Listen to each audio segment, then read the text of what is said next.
మత్తయి సువార్త 8వ అధ్యాయం 1-4 వచనాలు ప్లీజ్. ఆయన కొండ మీద నుండి దిగి వచ్చినప్పుడు బహుజన సమూహములు ఆయనను వెంబడించెను. ఓకే. ఇదిగో కుష్ఠరోగి వచ్చి ఆయనకు మ్రొక్కి, ప్రభువా, నీకిష్టమైతే నన్ను శుద్ధినిగా చేయవలెనెను. ఓకే. అందుకు ఆయన చెయ్యి చాపి వాణ్ణి ముట్టి, నాకిష్టమే, నీవు శుద్ధుడగు అని కమ్మని చెప్పగా తత్క్షణమే వాని కుష్ఠరోగము శుద్ధి అయ్యెను. అప్పుడు యేసు, ఎవరితోనూ ఏమీ చెప్పకు సుమి, కాని నీవు వెళ్లి వారికి సాక్షార్థమై నీ దేహమును యాజకునికి కనపరుచుకొని మోషే నియమించిన కానుక సమర్పించుమని వానితో చెప్పెను. ఇది మీకేమర్థమైందో కొంచెం వివరించండి కొద్దిసేపు. మీకేమర్థమైంది దీంట్లో?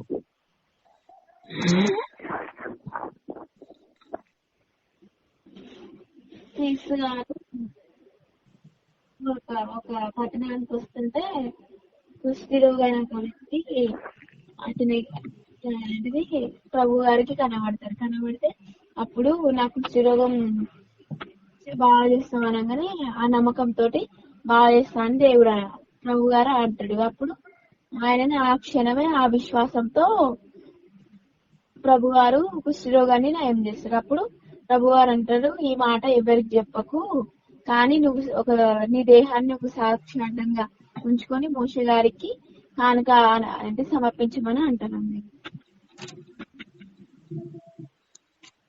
ఓకే. అంటే మీరు చదివిందే మళ్ళా చెప్పారు, చదివిందే చెప్పారు. ఓకే, అయినా పర్లేదు.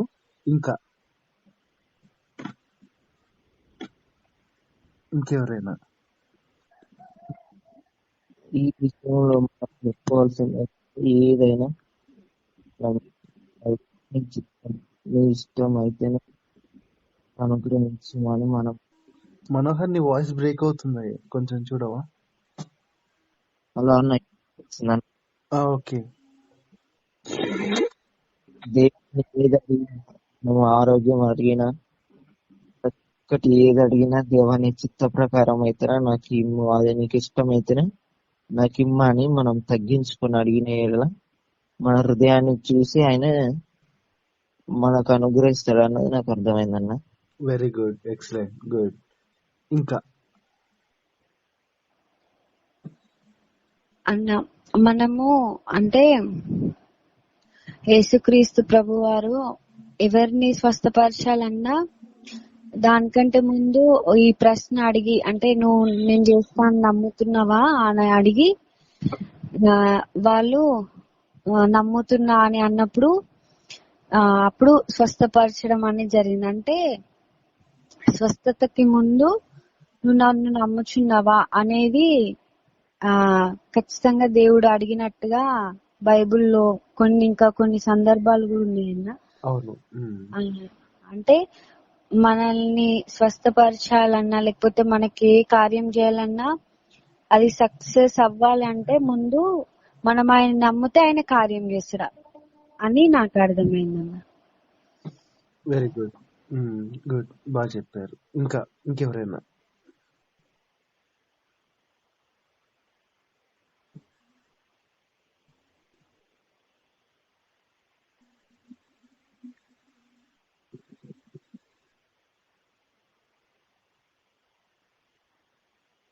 ఇంకెవరైనా? ఏంటి సైలెంట్ గా ఉన్నారు? సైలెంట్ గా ఉన్నారు. ఓకే, ఎవరు తమ్ముడు ఏదో చెప్పబోయారు? ఒక్క నిమిషాన్ని చెప్పండి. ఎవరు? ప్రభు వస్తుండగా ఆయనను కుష్ఠరోగి ఆయన చూసి ఆయనకున్న స్థితిని బట్టి తనకు ఆయన ఏడల ఉన్న విశ్వాసాన్ని అంటే నమ్మకాన్ని బట్టి ఈయనైతే నన్ను స్వస్థపరచగలడు అని తన నమ్మకం చొప్పున ఆయన యేసుక్రీస్తును అడిగిండు, నీకు ఇష్టమైతే నన్ను శుద్ధినిగా చెయ్యి, ఎందుకంటే తన ఆశ కలిగి ఉన్నాడు. అంటే ఏదో ఒకటి పొందుకోవాలి, ఆయన అనుగ్రహిస్తాడు అనేసి ఆయన విశ్వాసంతో అడిగింది కాబట్టి నీ యేసుక్రీస్తు అన్నాడు, నీకు ఇష్టమైతే నువ్వు శుద్ధిని కమ్మని అన్నాడు. ఆయన విశ్వసించిన ప్రకారం ఆయన శుద్ధుడు అయిపోయి, అంటే నా యొక్క కిష్టి రోజు నుంచి విడుదల వచ్చిందన్న. Very good. ఓకే, ఆదమన్న ఇప్పుడు మీ వంతు. నీ నీ నీ సోదా నీ నీ నీ విశ్వాసం నేను స్వస్థపరచాలని ఉందన్నా. ఓకే, నీ విశ్వాసము నేను స్వస్థపరచను అని వాక్యంలో ఉన్నది. వాస్తవానికి దేవుడు కూడా ఇప్పుడు ఆ స్వస్థపరిచిన దాన్ని నువ్వు మళ్ళీ నేను చేసిందని ఎవరికి చెప్పకమని అన్నాడు కదా ఇప్పుడు కుష్టి రోజుని. ఓకే, అదే నాకు అర్థమైంది. ఓకే. ఇంకెవరన్నా ఉన్నారా? మనం ఏదైనా పని చేసినప్పుడు తగ్గింపు గుణం అనేది ఉండాలండి. Okay, good. ఓకే, ఇంకేమైనా చెప్తారా?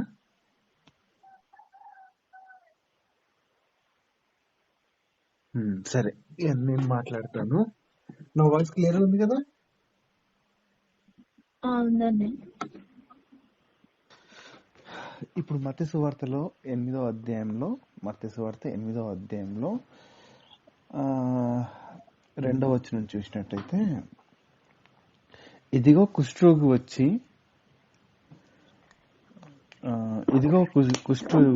ఆయనను మొక్కి, ప్రభువా నీకు ఇష్టమైతే నన్ను శుద్ధునిగా చేయము అని చెప్తున్నాడు. క్షమించాలి. ఓకే, ఇక్కడ మనము కొన్ని విషయాలను గమనిద్దాం. ముందుగా ఈ 2వ వచనంలో ఫస్ట్ నేను తీసుకుంటున్న మాట ఏంటంటే, కుష్ఠరోగి వచ్చి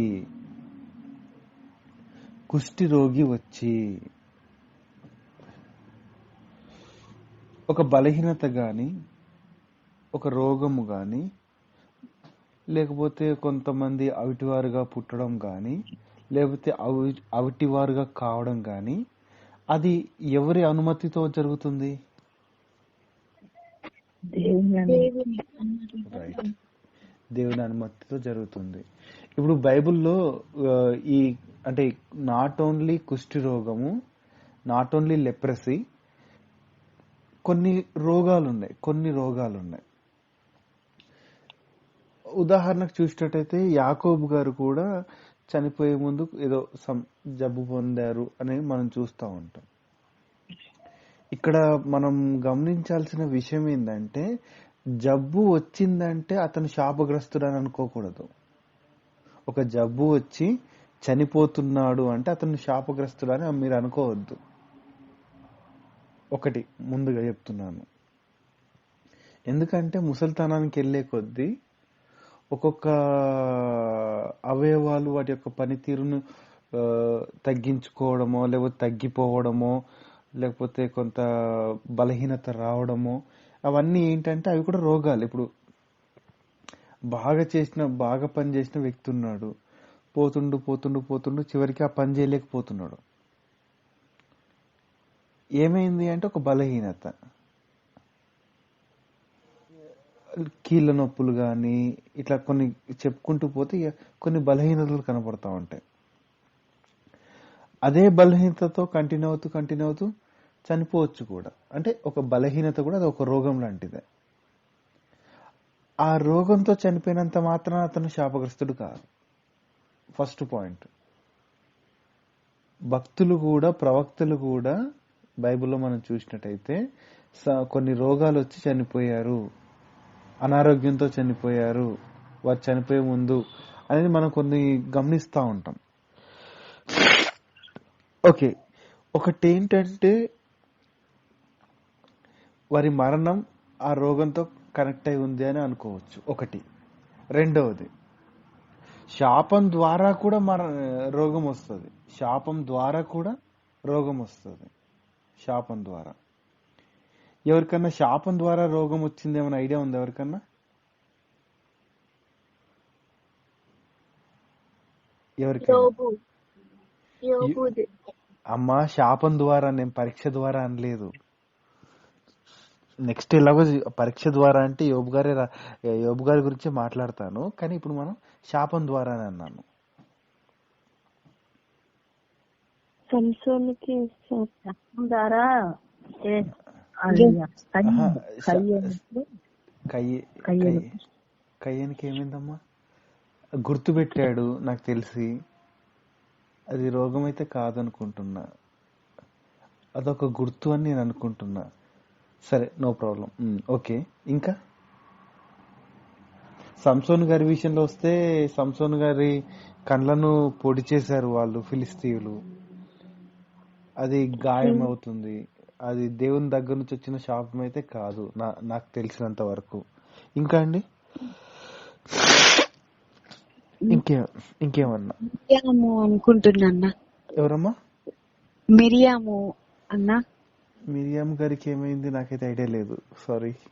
అంటే ఆ మోసే పైన సన్నినప్పుడు దేవుడు సీరియస్ అయ్యి నుదుటి మీద కుష్ఠరోగం కలిగిస్తాడు అన్న.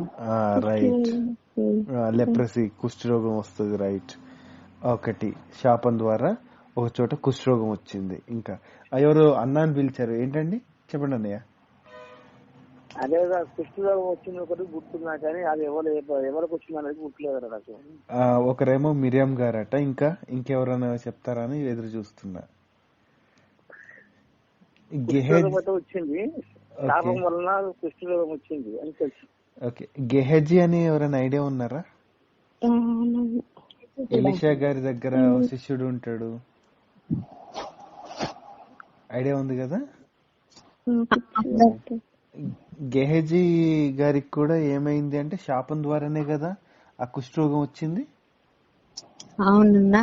ఓకే, తర్వాత ఫిలిస్తీయులు మందసాన్ని ఎత్తుకెళ్లిపోయినప్పుడు, ఆ మందసం ఫిలిస్తీ దేశంలో ఉన్నప్పుడు ఆ దేశంలో ఉన్న వాళ్ళందరికీ ఏదో జరిగింది కదా, అంటే గడ్డలు కావడం గాని, అస్వస్థత రావడం గాని జరగడం జరిగింది కదా. అంటే ఒకటైతే అర్థం అవుతుంది. రెండోది ఏంటంటే శాపం ద్వారా కూడా రోగం వస్తుంది, అంతేనా కదా? వ్యాధులు వస్తున్నాయి, శాపం ద్వారా కూడా వ్యాధులు వస్తున్నాయి. మొదటిదేమో సాధారణమైన అనారోగ్యంతో వాళ్ళు మృతి పొందుతున్నారు, వారి మరణానికి పర్మిషన్ గా ఆ రోగం వచ్చేసేసింది. ఐ మీన్ దేవుని దగ్గర నుంచి పర్మిషన్ తీసుకొని ఆ రోగం వచ్చింది, అతడు రోగి అయ్యాడు, మరణించాడు, తన కాలాన్ని ముగించుకున్నాడు. అది ఒకటైతే, రెండవది ఏంటి అంటే శాపము ద్వారా రోగం వచ్చింది అనేది రెండవది. ఇది క్లియర్ కదా? ఈ రెండు క్లియరా కాదా? మీరు ఒకటి చెప్పండి. హలో, ఒకటేమో ఇక మరణం కొరకు అనుమతితో వచ్చిన రోగము, ఉదాహరణకు యాకోబు గారు అనుకోవచ్చు. తర్వాత శాపము ద్వారా వచ్చిన రోగము, గెహజీ మీరు అన్నట్టు మిరియం గారు ఇట్లాంటివి అనుకోవచ్చు.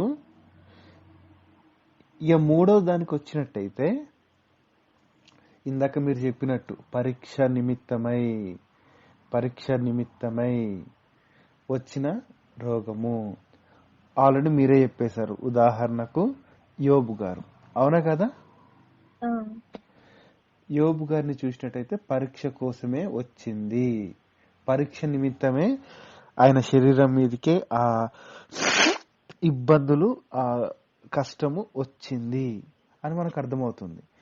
అది మాత్రమే కాకుండా పౌలు గారు కూడా తన జీవితంలో ఒక ఆరోగ్య సమస్యతోటి వెళ్తూ ఉన్నాడు. ఆ టైంలో కూడా ఏమంటున్నాడంటే, నా బలహీనతలందు నన్ను సంపూర్ణుడు చేస్తున్నాడు దేవుడు అని చెప్తా ఉంటాడు. అదే గలతీ పత్రికలకు వెళ్ళినట్టు చూసినట్టయితే మనకు ఒకటి కనపడుతుంది, ఏంటి అంటే నా బలహీనతను బట్టి మీరు నన్ను అసహించుకోలేదు అని చెప్తా ఉంటాడు పౌలు గారు. అంటే ఒక యోబు గారిని గాని ఒక పౌలు గారిని గాని చూసుకుంటే పరీక్ష నిమిత్తము వచ్చిన బలహీనత లేకపోతే రోగము. బలహీనత లేకపోతే రోగము. ఈ మూడే ఉన్నాయా, ఇంకేమైనా ఉన్నాయా? ఇప్పుడు మీకే ఇస్తున్నాను ఆప్షన్. ఈ మూడు మాత్రమే ఉన్నాయా, ఇంకేమైనా ఉన్నాయా? ఆలోచించాలి ఒకసారి.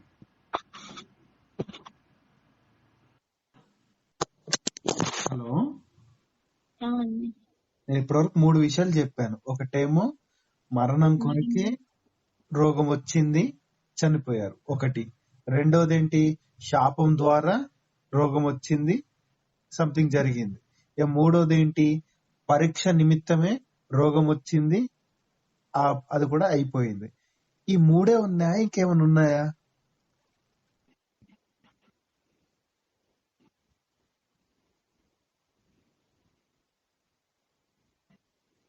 హలో, లేవన్నా. లేవు. ఝాన్సీ కదా లేవంది. ఆ, ఓకే, ఇంకా మనోహర్.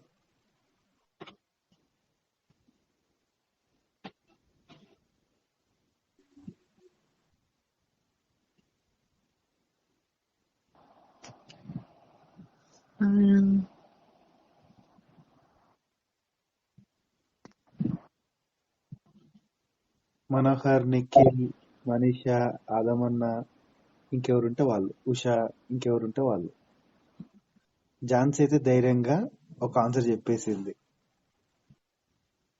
మీరు ఏది చెప్పినా పర్లేదు, ఇక్కడ మనం నేర్చుకునే వాళ్ళం మనందరం. శోధన కాలంలో కూడా రోగాలు వస్తాయేమో అని అనుకుంటున్నాను. ఒకవేళ అది వస్తే ఏమైతుంది, పరీక్షనే కదా. శోధన కాలంలో ఒకవేళ రోగం వచ్చిందంటే అది పరీక్ష కిందకి వేసుకోవచ్చు కదా, అంతే కదా. అంటే పరీక్ష శోధన వేరుంటది అన్న, అట్లా అని. మొన్న మీరు లేరా? సరే, మీ ఒక్కరి కొరకు నేను ఒక వచనం చదివిస్తాను. యాకోబు పత్రిక 1వ అధ్యాయము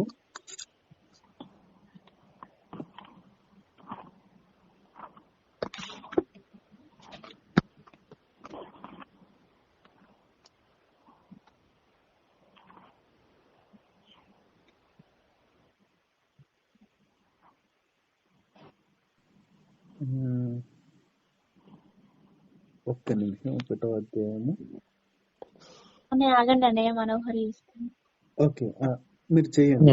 ఈ లోపల ఇది ఒకటి చెప్పేస్తాను. 1వ అధ్యాయము 2-3 వచనాలు చూడండి.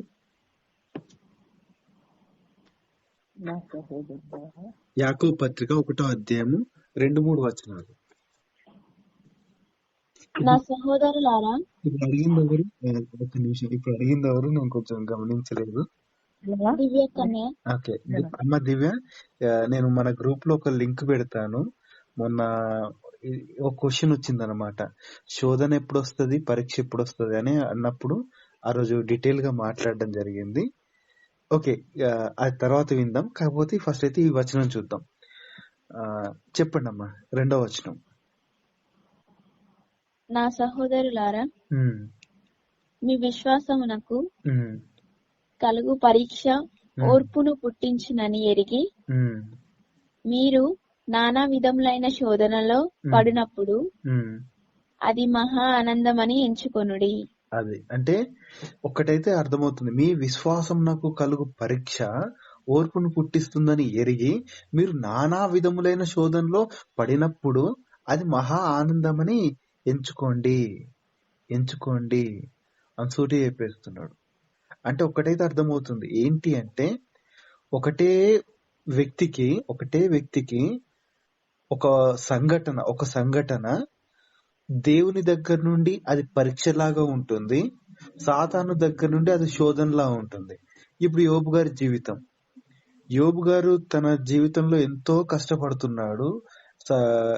ఆ టైంలో ఏం జరుగుతుంది, సాతాను దగ్గర నుండి పరీక్ష వచ్చింది, సాతాను నుండి శోధన వస్తుంది, దేవుని నుండి పరీక్ష వచ్చింది. ఒకటే మూమెంట్ లో, ఒకటే సందర్భంలో.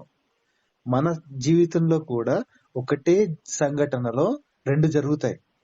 ఈ సెకండ్ మనకు ఒక బాధ గాని ఒక కష్టం వచ్చినప్పుడు ఒక వైపు నుండి సాతాను వైపు నుండి అది శోధన.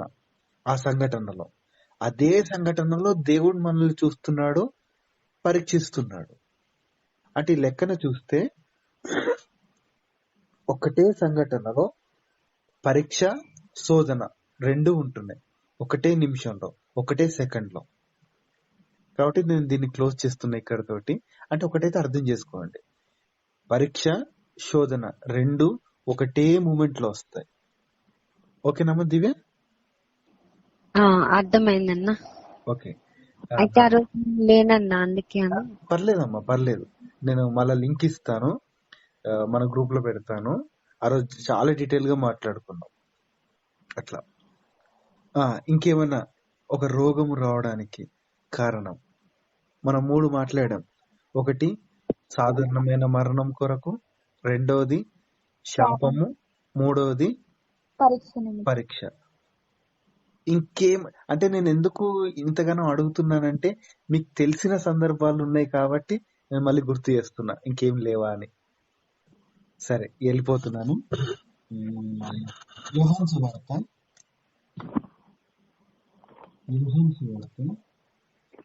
నాకు తెలిసి 9వ అధ్యాయము. అన్న సౌండ్ వస్తలేదండి.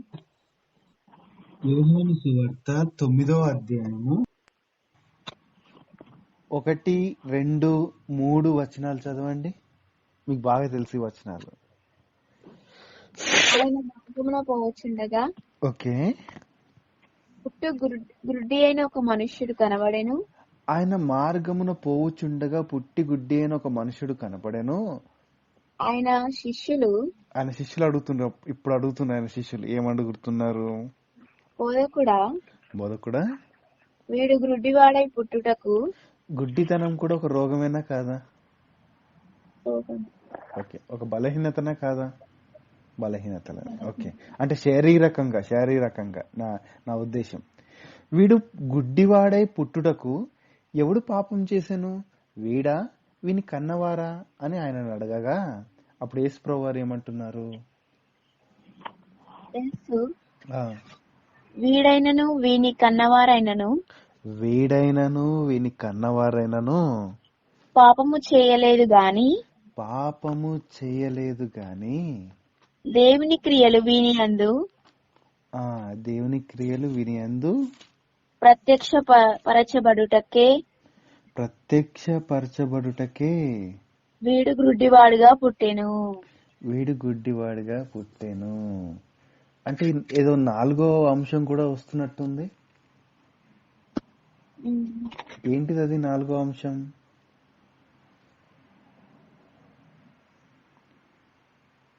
నేను ఎప్పుడు కూడా ఆన్సర్ ఇచ్చి క్వశ్చన్ ఇస్తా, ఫస్ట్ ఆన్సర్ చెప్పి.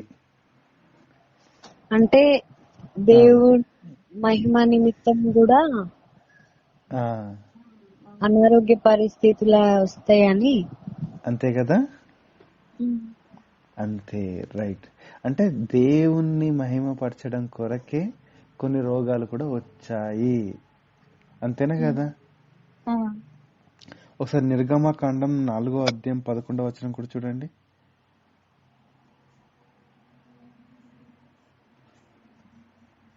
నేను నత్తివాని ప్రభువా అని చెప్పినప్పుడు, నాకు మంద నోరు ఉందని చెప్పినప్పుడు దేవుడు మాట్లాడుతుండు మోషే గారితో. ఏమని చెప్తుండు? 4వ అధ్యాయం 11వ వచనం. యెహోవా మానవునకు నోరిచ్చిన వాడు ఎవడు? మనిషికి నోరిచ్చింది ఎవరు? మూగవానే గాని అలాగే చెవిటివానినే గాని దృష్టిగల వానినే గాని గ్రుడ్డివానినే గాని వాడెవడు? పుట్టించిందెవరు? యెహోవానైనా నేనే కదా అని చెప్తున్నాడు.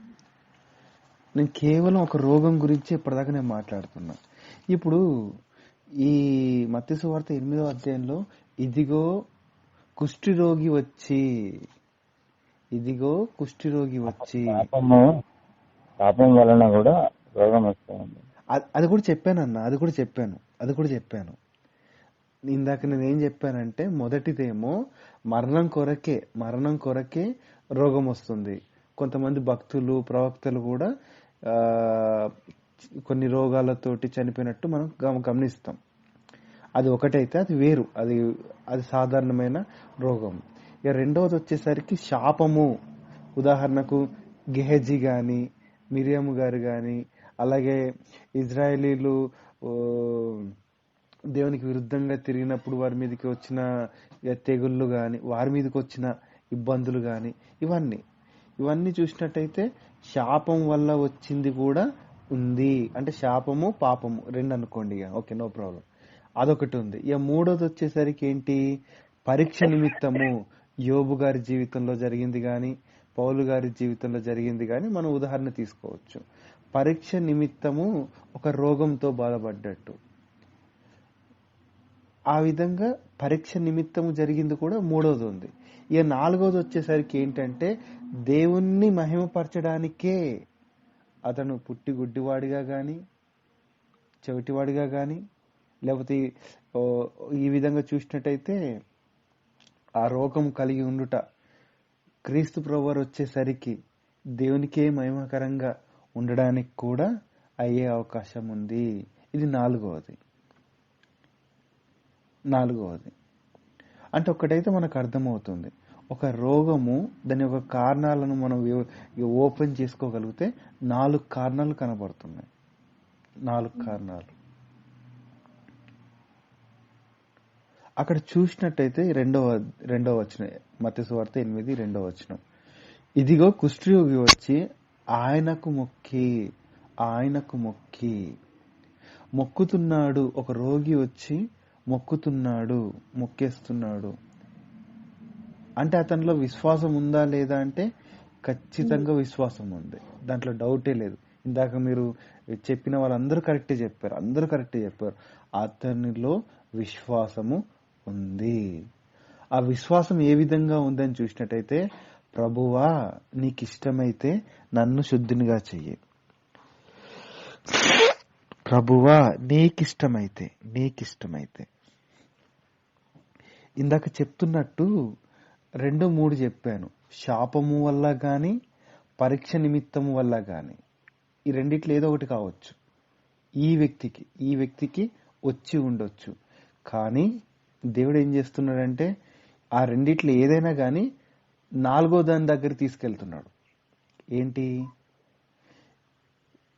ఒక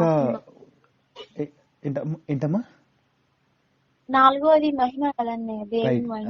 రైట్, వెరీ గుడ్. అది శాపమే కావచ్చు లేకపోతే పరీక్షే కావచ్చు. అలాంటి వ్యక్తికి దేవుడు స్వస్థపరుస్తూ దేనికి తీసుకెళ్లాడంటే ఇది మనుషుల వల్ల జరిగే కార్యమైతే కాదు. ఒక వ్యక్తిని ఉన్న పాటున స్వస్థత పరచడం అది మనుషుల వల్ల కానే కాదు, అది మనుషులకు అసాధ్యం. అలాంటిది క్రీస్తు ప్రభువారు చేస్తున్నారు, క్రీస్తు ప్రభువారు చేసి చూపిస్తున్నారు. ఖచ్చితంగా అక్కడ ఎవరికి ఘనత వస్తుంది, ఎవరికి మహిమ వస్తుంది అంటే దేవునికే మహిమ రావడం జరుగుతుంది. అయినా గాని ఆ కుష్ఠరోగి అడిగిన విన్నపాన్ని మనం గ్రహిద్దాం. ప్రభువా నీకిష్టమైతే నన్ను శుద్ధునిగా చేయగలవనెను. నీకిష్టమైతే, మళ్ళా అంటున్నాను, నీకిష్టమైతే. ఈ మాట చదువుతుంటే మన జీవితంలో మనం ఒక మాట ఎప్పుడు అనుకుంటా ఉంటాం. అది మత్తయి సువార్త 7వ అధ్యాయంలో ఉంటది. అడుగుడి మీకు ఇవ్వబడును, వెదుకుడి మీకు దొరుకును, తట్టుడి మీకు తీయబడును, అడుగు ప్రతి వాడును పొందును, వెదుకువానికి దొరుకును, తట్టువానికి తీయబడును అనే వచనం మనం విని ఉన్నాం కదా.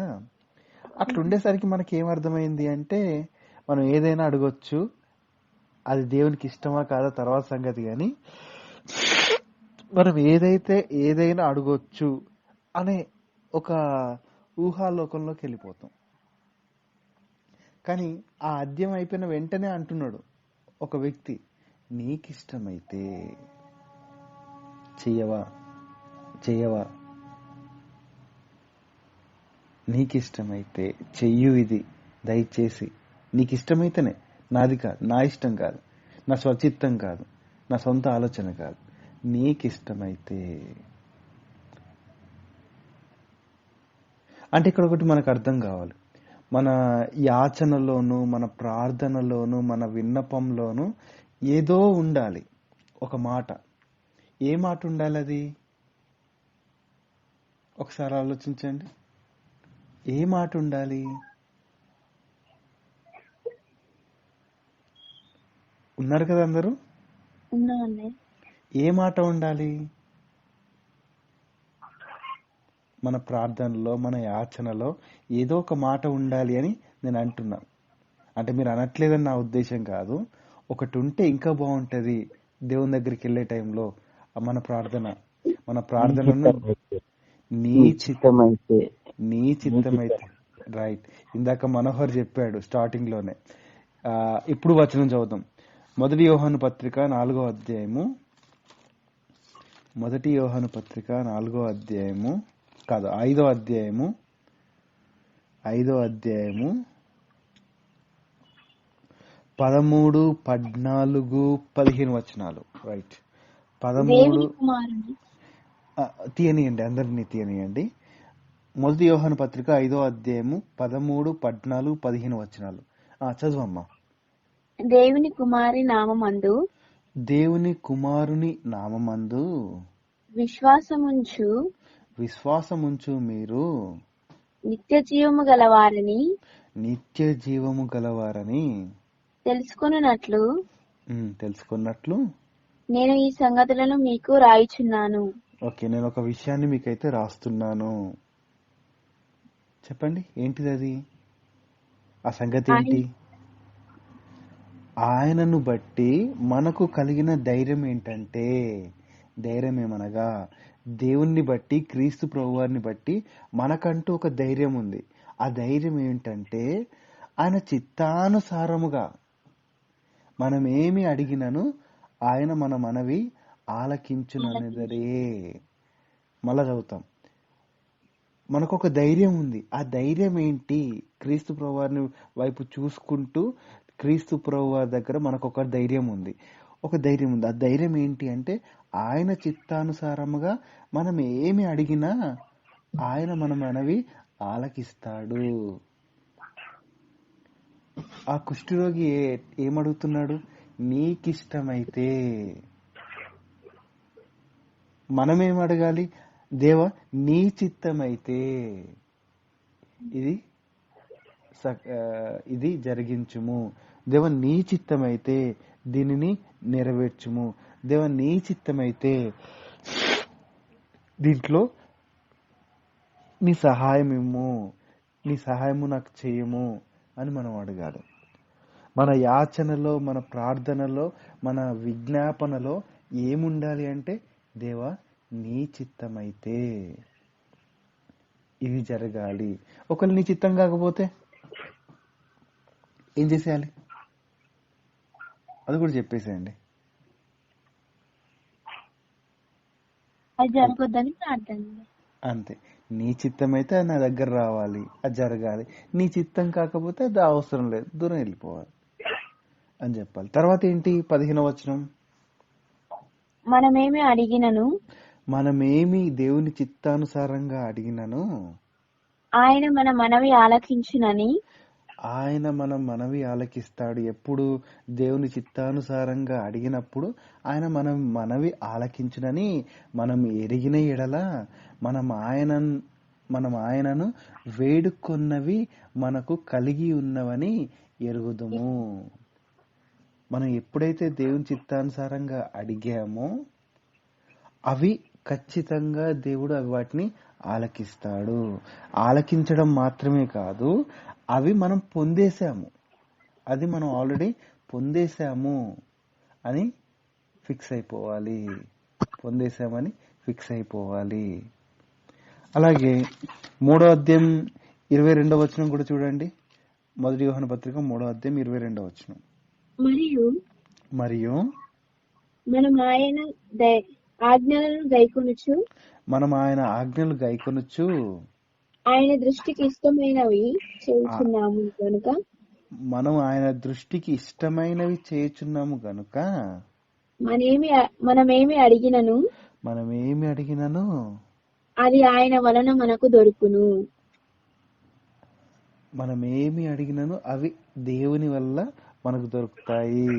అంటే ఒకటైతే అర్థమవుతుంది, దేవుని చిత్తానుసారంగా మనం అడగాలి, దేవునికి ఇష్టమైనట్టుగా ఉంటూ మనం అడగాలి. అప్పుడే వాటిని పొందుకుంటాము. ఇప్పుడు ఆ కుష్ఠరోగి వ్యక్తి దగ్గరికి వెళ్ళి చూసినట్టయితే, నీకిష్టమైతే నన్ను స్వస్థపరచు ప్రభువా అంటున్నాడు. అంటే ఇది దేవునికి ఇష్టమా కాదా? ఇష్టమే. ఓకే, ఇంకా గట్టి చెప్పాలంటే క్రీస్తు ప్రభువారు వచ్చిందే నశించిన దాన్ని వెతికి రక్షించుటకు వచ్చారు. నశించేదాన్ని వెతికి రక్షించడానికి వచ్చాడు. అలాంటి ప్రభు నన్ను రక్షించుము అంటే రక్షించకుండా ఉంటాడా? ఇక ఖచ్చితంగా రక్షించేస్తాడు. ఆ విధంగా ఆనాడు రక్షించేశాడు. అంటే ఇక్కడ అసలైన తాళం చెవి ఏంటి అంటే, దేవుని చిత్తానుసారమైన విశ్వాసం కనపరుస్తున్నాడా లేదా ఏంటి అని మీరు అడగాలి. ఏంటి? దేవుని చిత్తానుసారమైన ఏంటిది విశ్వాసము కనపరుస్తున్నారా లేదా? అర్థమైందా నేను అంటున్న మాట? అర్థమైందండి. దేవుని చిత్తానుసారమైన విశ్వాసం అంటే దేవుని చిత్తానుసారం కాని విశ్వాసం కూడా ఉందా లేదా? అదేంటి? దేవుని చిత్తాన్ని అడగకుండా చెప్పండి, నాకు టైం లేదు, చెప్పాలి ఇక మీరు.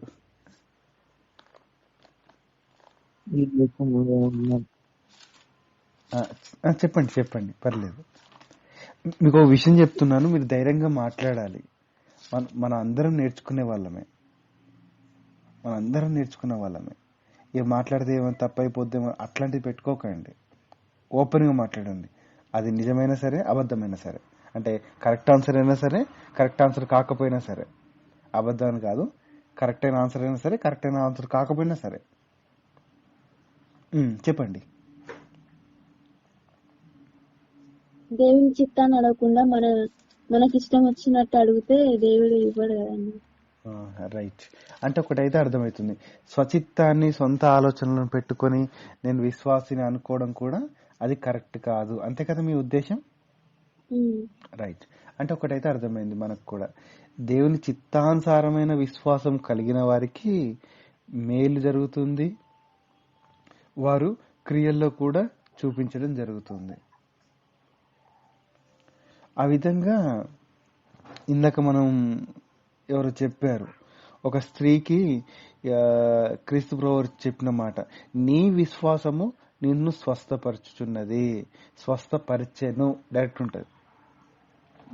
నీ విశ్వాసమే నిన్ను స్వస్థపరిచింది.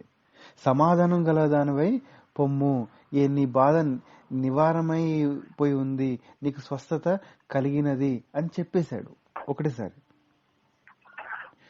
మరో చోట ఏమంటున్నాడు అంటే, నీ విశ్వాసం నిన్ను రక్షించింది, నీ విశ్వాసము నిన్ను రక్షించింది, నీ విశ్వాసం నిన్ను స్వస్థపరిచింది, నీ విశ్వాసం నిన్ను రక్షించింది. ఇది ఏ విశ్వాసము అని అంటే ఖచ్చితంగా దేవుని చిత్తానుసారమైన విశ్వాసమే. ఆ విధంగా ఈ కుష్ఠరోగి ఏం చూపించాడు అంటే దేవుని చిత్తానుసారమైన విశ్వాసాన్ని కనపరిచాడు. అందుకే ఆ విశ్వాసము ద్వారా స్వస్థత పొందగలిగాడు. ఆ విశ్వాసము ద్వారా రక్షింపబడ్డాడు. తర్వాత 3వ వచనం చూసినట్టయితే అదే అన్న రిక్వెస్ట్. రైట్. అంటే ఆ రిక్వెస్ట్ కూడా రావడానికి కారణం ఏంటంటే విశ్వాసం అంటున్నా అన్న. మనకు బయటకు కనపడేది మాత్రమైతే దేవుని యొక్క అది రిక్వెస్ట్ అనే భావమే ఎక్కువ మనకి ఎక్స్ప్రెస్ అవుతుంది కదా. అదే అన్న దేవుణ్ణి రిక్వెస్ట్, గౌరవించినట్టుగా. అదే అన్న రైట్, అవును, దాంట్లో డౌటే లేదు. అంటే దేవుని దగ్గరకు వచ్చి అడిగిండంటేనే ఆడ ఎంతో మంది ఉన్నారన్న, జన సమూహం ఉంది, అయినా గానీ అంతమందిని పక్కన పెట్టేసి ముందుకొచ్చి మాట్లాడుతున్నాడు, అడుగుతున్నాడు అంటే విశ్వాసం ఉందని నేను అంటున్నా. రిక్వెస్ట్ ఉంది, రిక్వెస్ట్ ఉంది, దాంట్లో డౌటే లేదు. నీ చిత్తమైతే, సారీ, నీకు ఇష్టమైతే చెయ్యి ప్రభువా ప్లీజ్ అంటున్నాడు అంటే అది రిక్వెస్టే.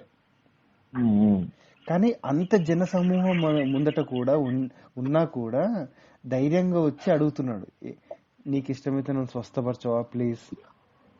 కాకపోతే మీరు గమనించండి, కుష్ఠ రోగులు ఎక్కడ ఉంటారు? ఎప్పుడు చూసినా ఊరికి బయట ఉంటారు. కానీ ఈయన జన సమూహం దగ్గరకు వచ్చేసి అన్న అర్థం కాలే. ప్రభు పెట్టింది మీటింగ్ కూడా బయటనే పెట్టాను. బయట పెట్టినా కానీ జన సమూహం ఉన్న చోటికి వీళ్ళు రాకూడదు ఒక విధంగా. అలాంటి చోటికి ఎవరేమనుకున్నా పర్వాలేదు, నాకు యేసయ్య కావాలి అని ఒక విశ్వాసంతో కదా వచ్చారని నేను అంటున్నాను. అంటే ఈ వ్యాధి ఆయన మాత్రమే స్వస్థత చేయగలడు అనే విశ్వాసం ఉన్నది.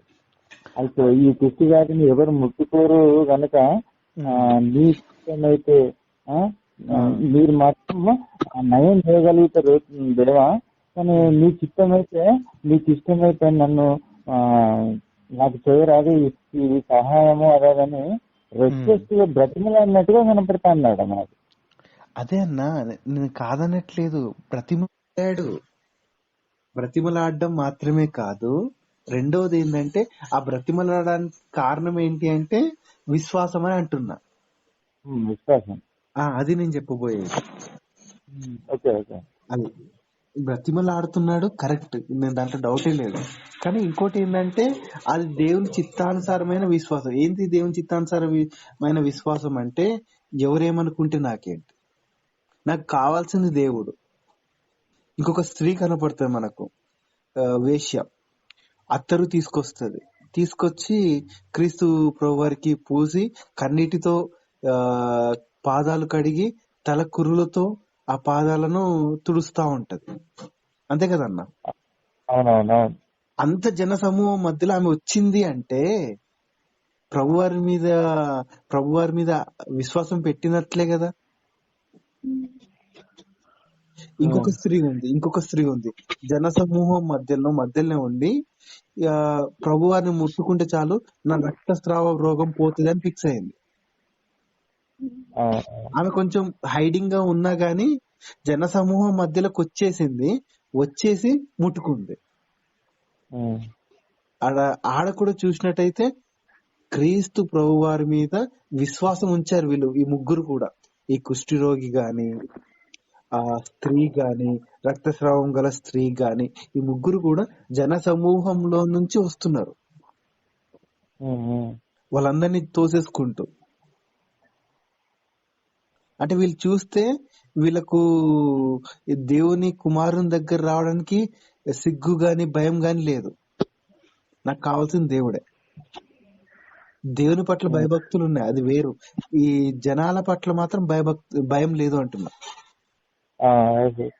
అది నేను చెప్పాలని ప్రయత్నిస్తున్నా అప్పటి నుండి. ఓకే అండి, చలో ఇక 3వ వచనంకి వచ్చినట్టయితే, ఓకే నేను వచ్చేసి 2 minutes లో ఫినిష్ చేసేస్తాను. అందుకు ఆయన చేయి చాపి వాడిని ముట్టి, నాకిష్టమే నీవు శుద్ధుడి కమ్మని చెప్పగా తక్షణమే వాని కుష్టి రోగము శుద్ధి ఆయను. అప్పుడు యేసు, ఎవరితోనూ ఏమీ చెప్పకు సుమి, కాని నీవు వెళ్ళి వారికి సాక్షార్థమై నీ దేహమును యాజకునికి కనపరుచుకొని మోషే నియమించిన కానుకను సమర్పించుమని వానితో చెప్పాను.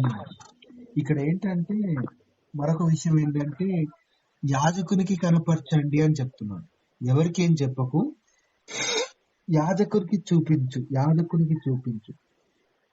నిజం చెప్పాలంటే క్రీస్తు ప్రభువారు ఇక్కడ ధర్మశాస్త్రాన్ని నెరవేరుస్తున్నాడండి. ఇందాక మీరు చెప్పిన ప్రతి పాయింట్ కరెక్టే, మీ పాయింట్స్ నేను తప్పనట్లేదు. నేను మరో పాయింట్ యాడ్ చేస్తున్నాను. ఏంటి, పాత నిబంధనలో ఒక వ్యక్తికి కుష్టి రోగం వచ్చినట్టయితే అతను యాజకునికి చూపించాలి. కుష్టి గాని పొడ గాని వేరే సంబంధించిన రక్తస్రావం సంబంధించిన ఏ గాయమైనను ఏ రోగమైనను వచ్చినప్పుడు అది యాజకునికి చూపించాలి. యాజకుడు దాన్ని పరీక్షించి దానికి సంబంధించిన వైద్యం గాని దానికి సంబంధించిన కట్లు గాని సంథింగ్ అవి చేయాల్సి ఉంటది. ఇక కుష్టి రోగులు అంటే పూర్తిగా ఊరు బయట ఉండాల్సిందే కదా. కుష్టి పొడ వచ్చినప్పుడు అది పూర్తిగా పోవాల్సిందే. ఇప్పుడు ఏంటి, కుష్టి రోగం తగ్గి మళ్ళీ ఊర్లోకి రావాలంటే పర్మిషన్ ఎవరు ఇవ్వాలి? ధర్మశాస్త్ర ప్రకారము యాజకులు ఇవ్వాలి. ఆ విధంగా నువ్వు యాజకుని దగ్గరికి వెళ్ళిపో, నువ్వేం చెప్పకు, నాకు యేసయ్య స్వస్థపరిచారు అదేం చెప్పకు, సాక్షార్థంగా చూపించు. నీ దేహాన్ని సాక్షార్థంగా చూపించినప్పుడు వాళ్ళకి అర్థమైపోతుంది. తగ్గలేని స్థితిలో, మరణకరమైన స్థితిలో ఉన్న రోగం ఎలా తగ్గింది అని వాళ్ళు ఆలోచించుకుంటారు. వాళ్ళు ఖచ్చితంగా ఆలోచించుకుంటారు. ఒకవేళ ఆ వ్యక్తి దేవుణ్ణి ఆనుకొని జీవిస్తున్నాడు అనుకోండి, మన జీవితంలో కూడా కొన్ని అనారోగ్యాలు వస్తాయి, కొన్ని అస్వస్థతలు వస్తాయి, కొన్ని బలహీనతలు వస్తాయి.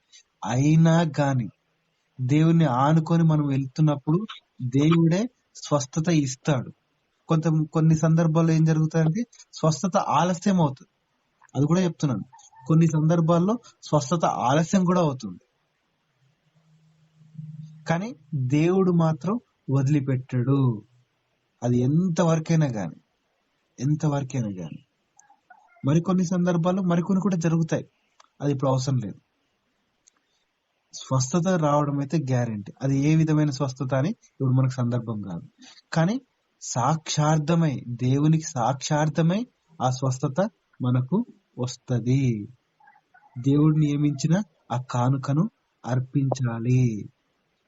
ఇక్కడ చూసినట్టయితే కానుకలు, మోషే నియమించిన కానుకలు అంటే కొన్ని పౌరాలను గాని లేకపోతే కొంత ధనాన్ని గాని ఇవ్వాల్సి ఉంటుంది సందలాగా. కానీ మన జీవితంలోకి వస్తే మనం ఇవ్వాల్సిన కానుక ఏంటి? మనమే సజీవ యాగముగా పోయబడాలి. ఎవరికి? దేవునికి. మనమే ఈ సజీవ యాగంలో దేవుని చిత్తానుసారంగా ఉంటూ, నేను గత కొద్ది రోజులుగా చెప్తున్నాను, అందరూ చదువుటకు యోగ్యముగా సాక్షార్థంగా ఉండే క్రీస్తు పత్రిక వలె మనం ఎదగాలి. మనం ఏమి చెప్పకున్నా సరే మనల్ని చూసి అదొక సాక్షార్థంగా చూసి, ఓహో వీరు దేవుని పిల్లలు, వీళ్ళు ఇలాగుంటారా, ఈ పరిశుద్ధతను గాని పవిత్రతను గాని ప్రవర్తనలో ఉన్న మంచి విలువలు గాని, మాటలు గాని, ప్రేమ గాని, సహోదర ప్రేమ గాని ప్రతిదీ మనం చూపించినప్పుడు, ఓహో నిజమైన దేవుని పిల్లలు ఇలా ఉంటారా అని వాళ్ళకి సాక్షార్థంగా మనం ఉండాలి. సాక్షార్థంగా ఉండి దేవునికి మహిమ కలిగే విధంగా, దేవునికి మహిమ వచ్చులాగున మనము చెయ్యాలి. ఒకనాడు బాప్టిజం ఇచ్చి యోహాను గారు ముందు తను పని చేసి క్రీస్తు ప్రభువారు రాగానే ఆయన తప్పుకున్నాడు. మనం కూడా మన జీవితాన్ని సాక్షార్థంగా ఉంచి ఆ వ్యక్తిని క్రీస్తులో నిలబెట్టి మనం ముందుకెళ్ళిపోవాలి. మహిమ ఘనత ప్రభావం క్రీస్తు వారికి ఇచ్చి మనము పక్కకు జరగాలి.